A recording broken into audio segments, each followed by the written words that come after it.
Hi guys, welcome to the Aspiring Home Cook. In today's video, we're going to look at making a beautiful rustic homemade apple pie. In my previous video, we saw how to make a homemade short crust pastry, and I'll link that video right here for you to check out. Today we're going to make the filling for the pie as well as bake the pie itself. So for the apple pie filling, here's what you're going to need. 5 large apples. I've taken a combination of Granny Smith and Kanzi apples. So you get a little of the tart and a little of the sweet mixed in there. 4 tablespoons of sugar. You're going to need a little lemon juice, about half a tablespoon's worth, half a cup of water, and a teaspoon of cinnamon powder. So let's start with the filling. So into a large bowl, I'm going to add half a cup of water. This is just regular water. And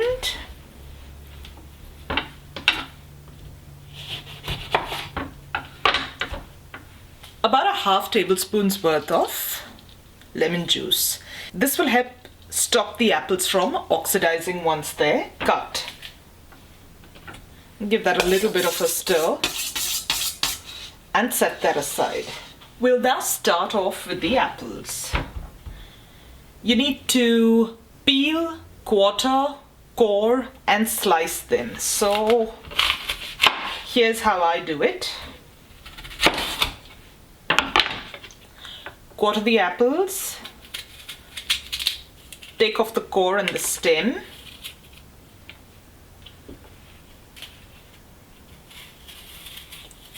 Now quickly peel the apples. Try and take the skin off as thinly as possible. You don't want to waste too much of the apple skin.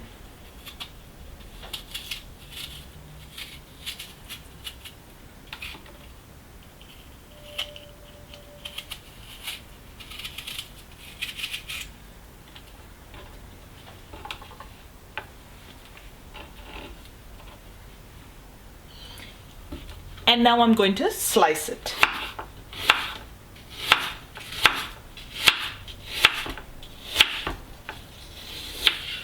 As soon as I'm done slicing, I'm going to place the apples in the bowl with the water and lemon juice solution.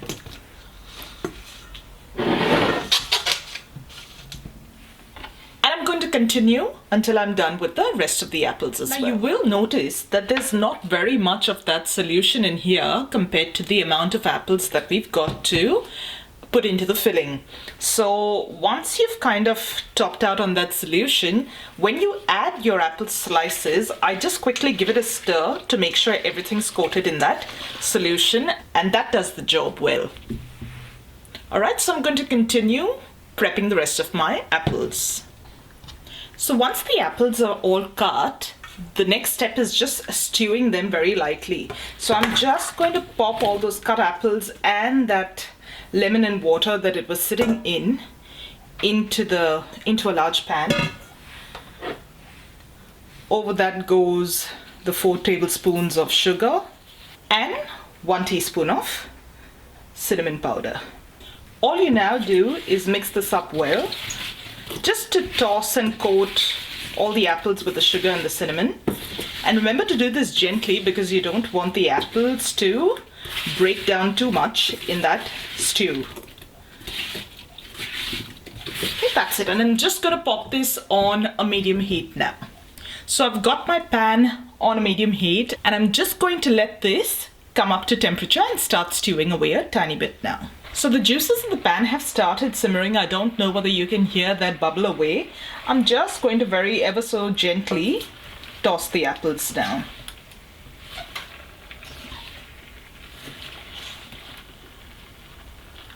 And I'm going to let it continue simmering away. Now I know it looks like a whole lot of apple right now, but this is going to cook down a tiny bit. So the stew has started bubbling away like you can see right here, and we're going to let this continue. This is what it looks like about 5 minutes into the stewing process. Everything's all nice and bubbly and the apples have just started softening a tiny bit now. I'm going to let this reduce. I'm going to let the juices reduce a little bit more, and all through the stewing process the heat has been on medium high.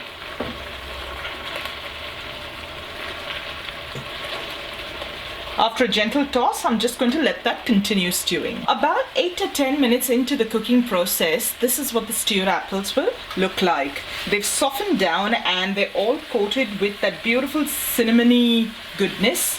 And if I move them all aside to one side in the pan, you can see that almost all of the liquid has evaporated.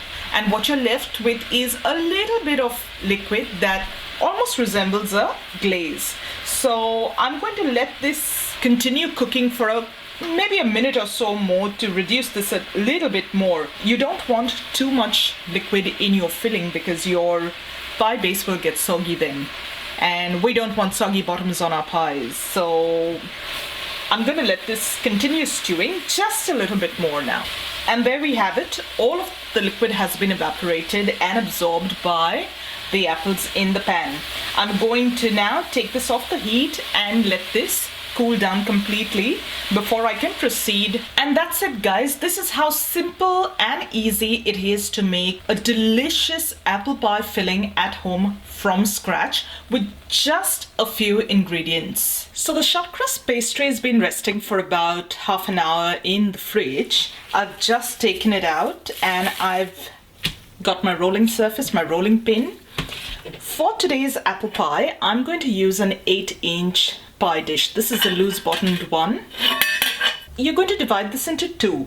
What I like to do is divide it into one slightly bigger half and one slightly smaller half. The only reason for that is for the bottom or the base of my pie, I'm going to need that extra bit of pastry coming up the sides, whereas the disc that will cover the top of the pie just needs to be that big, the size of the pie pan.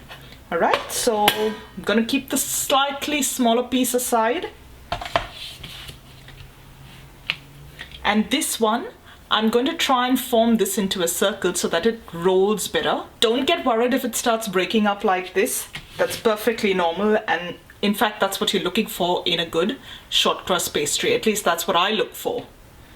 All right, you can flour the surface if you'd like, but I think it works just as well. Now the dough is very forgiving, so if you see little cracks appear, don't let that perturb you. You can just seal those cracks really easily later. You also don't want to add too much flour while rolling it out because that's going to toughen your pastry later.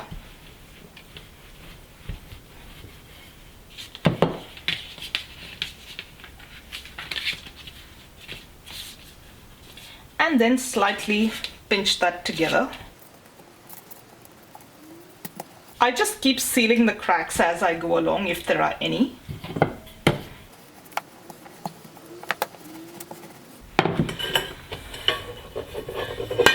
Place the bottom right over your disc to see if you're going to have enough to come up over the sides and patch things up.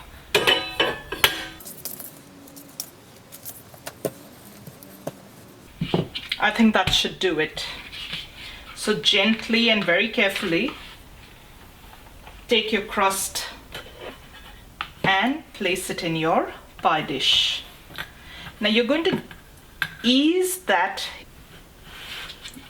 into your pie tray.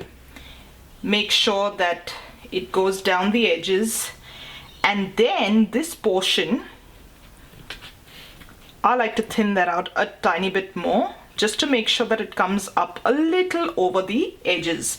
Wherever you've got extra bits of pastry, you can actually move that around to the portions that don't and patch it up.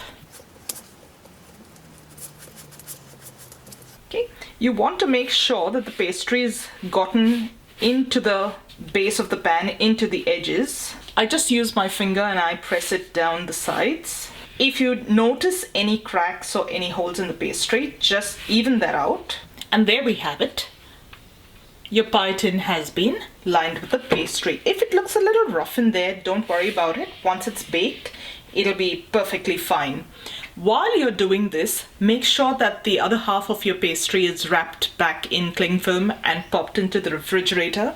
You don't want it warming through. What I am going to do is pop this pie dish. I'm going to cover it up with some cling film again and refrigerate this for another half an hour or so before I can start baking it.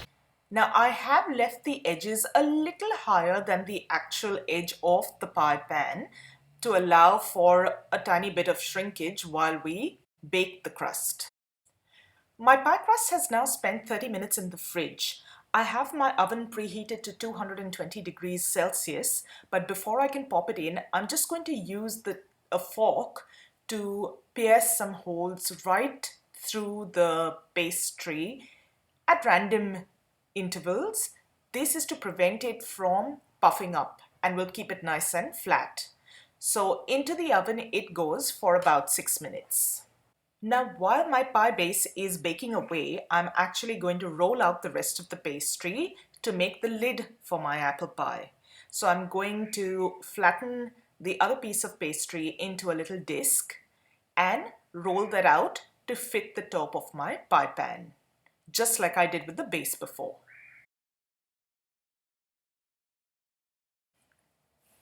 This is what my pie crust looks like after spending about 6 minutes in the oven baking away, or blind baking. I'm now going to put in the apple pie filling. Your apple pie filling has to be completely cooled or at room temperature before you can add it to your pie. Once your pie has been filled with the stewed apples, place the other disc of pastry to form the lid of your pie. It will help to roll this out a little bit larger than the actual size of your pie pan, and it'll help you seal it a lot better. Here I've just about managed to cover the edges of the pan, so I'm just going to pinch the edges to the base of that pie to seal it. I'm now going to use a fork to crimp the edges to make sure that it doesn't open up while it's baking. Now, once that's done, take an egg yolk in a little bowl and whisk it. Using a brush, a pastry brush, just brush that over the top of the pie. This will give it a beautiful color and glaze once it has baked. Now, once that's done, take a sharp knife and make a few slits towards the center of the pie like you see me doing here. This is a crucial step and it allows the steam to escape while the pie is baking. Once this is done, place your pie on a baking tray in the oven for about 12 to 15 minutes or until it has reached a nice beautiful golden brown color. The pie has baked for about 15 minutes. I have just taken it out of the oven and I'm now going to let this cool down before I can cut it. Once it has cooled down, I'm now going to demold it or take it out of the pan. I do this by placing it on top of a small bowl and the sides release with the edges intact. Now using a large spatula or a cake or pie server, insert that between the base of the pie and the plate of your pie dish very carefully and it should just come right off the plate. Place your pie on a serving plate and you're ready to cut and serve your pie now. Cut your pie into portions and enjoy some beautiful homemade apple pie. This goes really well with a scoop of vanilla ice cream. And here's what the insides look like. I hope you enjoyed today's recipe, guys. If you did, don't forget to give this video a thumbs up and subscribe to my channel below.